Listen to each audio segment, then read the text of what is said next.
नमस्कार मित्रों, मैं अनु त्रिपाठी। अभी मैं वीडियो कुछ देख रहा था क्योंकि कई ऐसे न्यूज़ चैनल हैं जो सिर्फ मोदी को गलत कहने में कभी पीछे नहीं हटते। उनके रात में भी सपने में मोदी आते हैं और मैं आज उन्हीं चैनलों का पर्दाफाश कर रहा हूं। मन में रहा नहीं गया तो सोचा कि क्यों ना बोल दूं।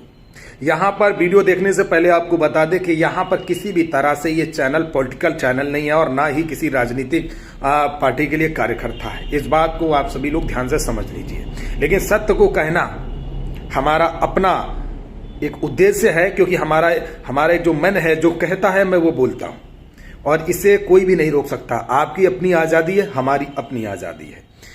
आपको बता दें कि यहाँ पर सवाल जवाब जो कुछ विरोधी चैनल कर रहे हैं कि भाई राम मंदिर चुनाव को लेकर के जल्दी जल्दी उद्घाटन किया जा रहा है और राम मंदिर एक चुनाव का स्टंट है चुनाव जीतने के लिए।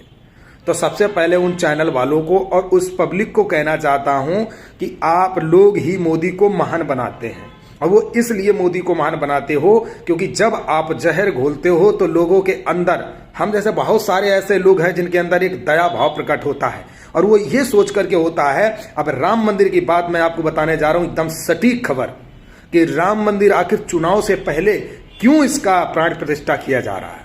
ये इसलिए किया जा रहा है कि अगर खुदा ना खास्ता भारतीय जनता पार्टी ने जो लड़ाई लड़ी, जो कार सेवकों ने लड़ाई लड़ी राम मंदिर को लेकर, आज राम मंदिर बनके तैयार है और मान लो किसी कारणवश सरकार ऊपर नीचे हो जाती है, मान लो, देखिए किस्मत है, कब कौन कहां गिरेगा इसका कोई भरोसा नहीं है।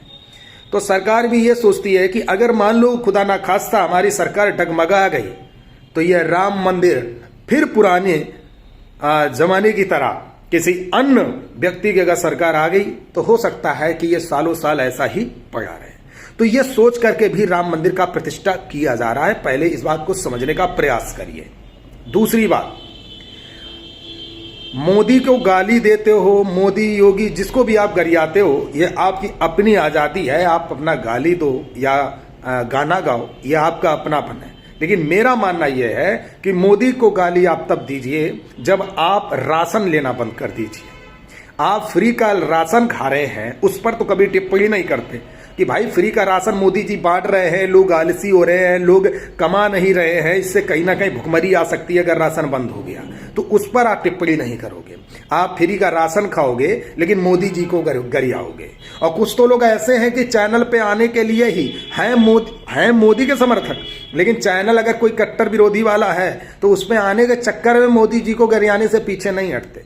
यह आपको कड़वा सत्य बता रहा हूं। आखिर इस देश को हो क्या रहा है मुझे खुद नहीं समझ में आ रहा। ये देश के लोग ही हैं कहीं ना कहीं बुराई करते हुए सरकार को मजबूत करने का काम करते हैं। अब वहीं कांग्रेस ने क्या किया भाई, कांग्रेस के जितने दिग्गज और बड़े नेता हैं उन्होंने निमंत्रण ठुकरा दिया, भगवान राम पर दुनिया के सवाल उठा रहे हैं। लेकिन वहीं कांग्रेस के ही नेता अयोध्या जा रहे हैं। आचार्य कृष्णम तो अयोध्या पहुंच चुके हैं और वहां पर उन्होंने बाकायदा बयान दिया था कि जो राम का नहीं वो मेरे काम का नहीं। सोचिए कि कांग्रेस के नेता ही राम राम कर रहे हैं, जरा सोचिए, तब भी कांग्रेस को डर नहीं। तो ये क्या है, कांग्रेस के पतन का समय चल रहा है और कांग्रेस खुद ही नफरत फैला रही है, कहीं ना कहीं सनातन को मानने वाले लोगों के दिल पर ठेस पहुंचा रही है। लेकिन कुछ ऐसे सनातनी हैं जो इतने बड़े गद्दार हैं जो भगवान राम को भी नहीं छोड़ते। सोचिए कि राम भगवान तो एक ऐसे आदर्श, एक ऐसे महापुरुष हैं जिन्होंने हमेशा एक संस्कार इस दुनिया और सृष्टि में दिया है और एक संदेश दिया है, जाति प्रथा को लेकर के संदेश दिया है। अगर उसका जिक्र करेंगे, देखेंगे तो आपको बहुत कुछ समझ में आएगा। लेकिन हमारे यहाँ के कुछ टट्टू कहीं रामायण फाड़ देते हैं, कहीं राम के अस्तित्व पर सवाल उठाते हैं, तो कहीं सनातन पर सवाल उठाते हैं। इस तरीके के लोग हैं। इतना खतरा मुझे किसी समाज से नहीं है जितना खतरा मुझे इस हिंदू समाज से है। ये आपको सत्यता बता रहा हूं। ये हिंदुओं में ही गद्दार छुपे बैठे हैं जिनकी वजह से आज कहीं ना कहीं बहुत सारे काम हो नहीं पाते हैं। ये दुर्भाग्यपूर्ण है, जरा सोचिए। तो इन लोगों का काम ही है भाई, देखिए अगर कोई सरकार ना भी बन रही हो ना तो ये लोग विरोध कर करके उस सरकार को बनाने का काम करते हैं और फ्री का राशन खाएंगे लेकिन मोदी जी को गरियाएंगे। ये है सच्चाई देश की। नमस्कार, जय हिंद, जय भारत। वीडियो सही लगा तो कमेंट ठोको। सत्य की बात करता हूं और हमेशा करता रहूंगा।